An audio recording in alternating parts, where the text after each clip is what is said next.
the ambition in the Green New Deal are all highly beneficial. I think it was intended all along to be a clarion call for a desperately needed national debate on climate change, rather than a blueprint for exactly where we need to be at exactly a specific time.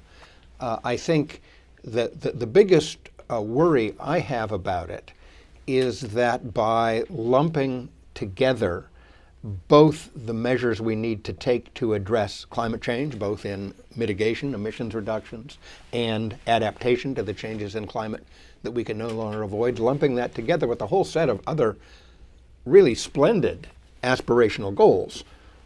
A decent job for everybody, a decent education for everybody, decent housing for everybody, decent medical care. Those are all highly desirable goals.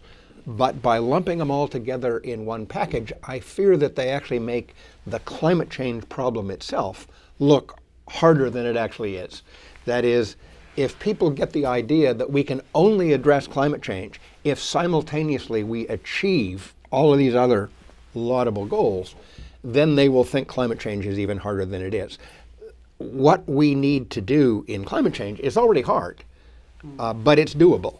And it's doable at, I think, not just a modest economic cost, but ultimately an economic gain. And this is one of the points that is really not widely enough understood, because Republicans in particular love to talk about the costs of addressing climate change, and they don't talk about the benefits. They don't talk about the jobs, they don't talk about the new technologies, they don't talk about the climate damage averted, the damage that climate change will do to the economy if we don't fix it.